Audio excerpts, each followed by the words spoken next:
All right. Who's my number one favorite league pass team? You could probably guess. There's been a couple texts about them between us over the last 2 months. It's not. Oh. I know who it is. I think it's Charlotte. You're goddamn right, it's Charlotte. Yeah, I knew it. I love Charlotte. Yeah, so, as you know, the Celtics season is turning into a dumpster fire. Joe House and Sal and I bet on Charlotte to win the division. They were like 8-1 odds. And so I feel like now I bought my seat on the Charlotte bandwagon. I just enjoy the hell out of them. I'm just going to go through the things I love. First of all, I usually feel like I'm pretty good at nailing this guy's going to be good heading into the draft. I would say my batting average is good. Even with Halliburton, that was a win for me. I missed on the LaMelo thing, and I missed as badly as I've missed in a long time. Between the YouTube highlights, which I completely overrated of him not giving a shit, taking 35 footers.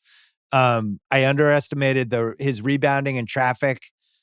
Hearing about his crappy interviews, which I know you heard the same stuff. It's clear now that he was tanking to get to Charlotte. He is so much fun to watch. I love everything he does. I apologize to Dave Jacoby, who was telling me from day one that I was going to regret my words. LaMelo's last 13, he's 26-6.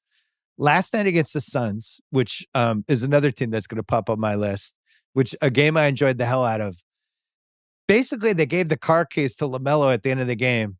He got Ayton in the switches and then just blew by him off the dribble and did these crazy one-handed layups. And it was like, wow, you couldn't do this a month ago. Seems like he'd be incredibly fun to play with.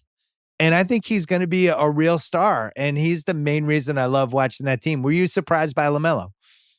I'm surprised by any rookie who comes in as polished as this and as in command as this. And the 35% from three on high volume, like he's taking 5 threes a game. I don't think even the LaMelo optimists expected that kind of shooting from him. His finishing's gotten better. His passing, I expected because I saw enough where I was like, oh, this guy has it. Whatever it is, he's got the vision. But I didn't, I thought there would be much more of a learning curve and sort of NBA growing pains. And he just comes in, he's like, totally changed their team, changed their franchise. I'm happy for Charlotte fans. I said it the day after the draft on my podcast. I said, look, if the people that I talked to about the draft, if the LaMelo optimists are right, Charlotte finally has something really good going for them. Wait, has it gotten to the point yet where the Warriors front office guys are kind of looking at each other? I don't think so. I think they like Wiseman. I still have Wiseman as my number one, but he's now 1A and LaMelo's 1B.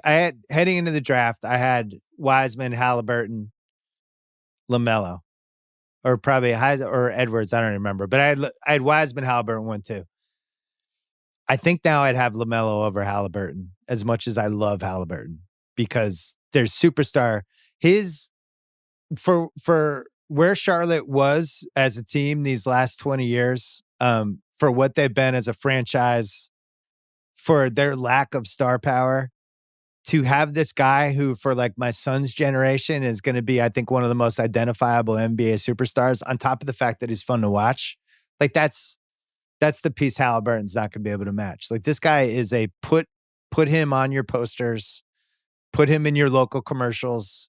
And his teammates really like him. I think they really like playing with him, which is no small thing. Look, I just want to say, if I owned a used car dealership in Sacramento, I would put Tyrese Halliburton in my commercials. Me too. I would put him in there front and center, a grocery store, whatever it is. I would be trying to get Tyrese Halliburton to be on my commercials. Well, we love Tyrese Halliburton, and that was an amazing stroke of luck that all these teams passed on him and he fell to 12 for a franchise that has been a mess. And sometimes you need luck. So LaMelo, I think a big reason this team is 4th in assists per game. They're 8th in made threes. They're 8th in 3-point field goal percentage. But all the stuff's getting better because they actually have their full team. Right now, they're 14th in pace. Is this a team that should play faster, in your opinion? They were super slow. As I recall, I think they were like 28th last year. So they're speeding up. They don't have Devontae Graham right now, and they're still winning anyway. And you haven't mentioned... Well, there's some other things I want to mention here. Oh, mention. I'm not going to steal your Charlotte Hornets thunder. Well, Rozier is 20 points a game, 49, 45, 82 splits. No All-Star buzz. I thought he might get a little. I thought he surpassed Gordon Hayward as their best All-Star candidate by the very end. Very close. Very close. He might be our weirdest last minute of the game. They're clearing out for him, and I'm okay with it, guy. Ooh, that's a good one. Where it's He's made some big shots. Yeah, he makes big, and he kind of did this with the Celtics in 2018, and then people, because he sucked in Game 7 against the Cavs, people kind of forgot all the big moments he had. Anyway, he's Scary been great. Terry. Scary Terry. That was a thing. That was a Scary big Terry thing. was the thing. The Hayward Renaissance season, it hurts because it was going to happen last year and he broke his hand. But it was completely predictable. Like, it's none of this should be. Gordon Hayward last year was like 18-5-5 or something. Like it was very clear he was still a very, very good NBA player. I think the bubble and how hurt he was just kind of tainted the memory of when he broke his hand. He was playing like this last year, and now he's 22 a game, 49, 41, 87 splits. Grandy had a great tweet about minutes by year where Hayward was, and each year he was like 7th, 8th, 13th, 9th in Utah, and then it was like in Boston, 500th, 356, 112th, and now this year it's like 13th. So Boston just, for whatever reason, had the worst luck they ever could have possibly had with them. Miles Bridges, where does he rank for you on random off the bench, entertaining, exciting guys? That guy, God bless him, just wants to kill people on every dunk. And I don't know. He's murder in his heart. I don't know if he's been in the dunk contest before. Because you'd be shocked to know that I do watch the dunk contest and enjoy it. But its history is not embedded in my brain the same way. Me neither.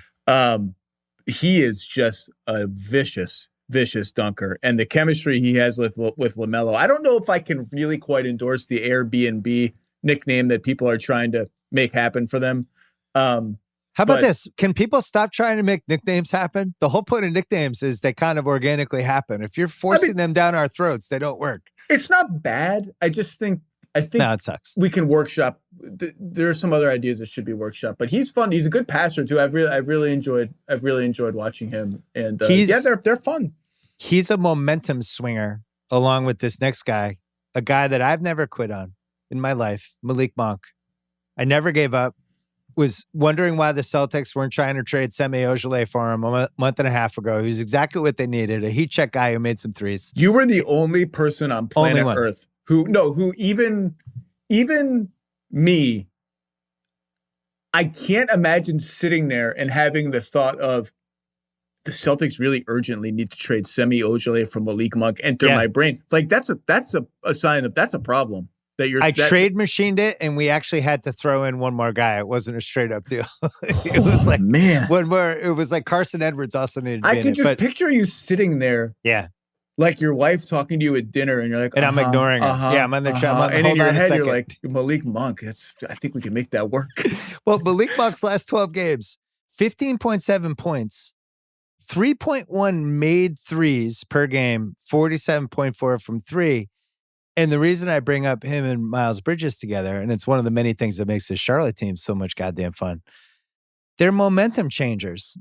It's like, we're down 48-38. We're kind of dead. And then all of a sudden, Monk makes 3 threes in a row. Or Bridges dunks over 3 guys at once. And they can flip the game. And, not to go back to the Celtics, but that's the biggest thing the Celtics team doesn't have. They don't have anybody that can come in off the bench and swing a game for 5 minutes. And Charlotte has Miles Bridges. They have Monk. Freaking Biyombo can come in and block 3 shots in 2 minutes, And can I tell you the only guy on the Celtics who kind of comes close? And if the Celtics continue to sputter, I almost hope they use it as an excuse to just take the kid gloves off Robert Williams and just play him 35 minutes a game and see what happens. I just want to see what happens. I understand there's some miscues defensively. He's a little all over the place, but the stuff that guy can do is special. He's a good passer, which people don't really realize, or a lot of people don't realize. I feel like we're just perpetually stuck in this. The Celtics have a lot of veteran bigs. They don't quite trust Robert Williams. 12 minutes here, 18 minutes there, 9 minutes there. I want to see it. I want to see the full experience. When you say miscues defensively, that's like saying my new puppy has had only a couple miscues in the house. the miscues are constant defensively because anybody who switches him on the perimeter, he doesn't know where the 3-point line is. How many 3-pointers has he given up where he's a step late because he didn't realize that shot was worth 3 points instead of 2? I think that's why he doesn't play. I think it drives Brad Stevens crazy. He literally cannot figure out where the 3-point line is. Last thing with Charlotte, because I think this is an important point. They have the Cody Zeller expiring contract. They could package some stuff together to get to Drummond. I personally wouldn't do it. There is a Cody Zeller and a first for Miles Turner trade kind of sitting there. Oh, no. Come on. No. For who? Indiana's not doing that. So they went from last year trying to get off Miles Turner for Gordon Hayward. And draft picks that were pretty high. I thought it was Miles Turner and McBuckets for Hayward, basically. Right. Gordon Hayward they viewed as we'll pay him 4 years. So you think they're good with Turner and Sabonis? Until a better alternative comes along, I think they're okay with it. I think they've made the best of it. You wouldn't want a first-round pick from Charlotte. I mean, Charlotte's going to fight to protect it in such a way as it's not going to be as enticing as you say it appears to be when it comes out of your mouth as a Charlotte Hornets first-round pick. A Charlotte Hornets top 10 protected first-round pick, does that light your fire at all? I'm giving an unprotected pick for Miles Turner. Well, they're not. In this draft. They won't. If you're Charlotte? No. Nobody gives up unprotected picks anymore except for like James Harden. I would do it if I'm Charlotte. I think Charlotte could be like the 4 seed with one more guy. I will say this, though. I do think they are going to sniff around some trade names that usually would be outside their stratosphere to see. That's why I brought this up. They have the Zeller, they have a pick. Yeah. They can even put in PJ Washington if somebody wanted a 2 for 1. But never mind. No, I want to hear it. No, this is why you're on the podcast. Tell me.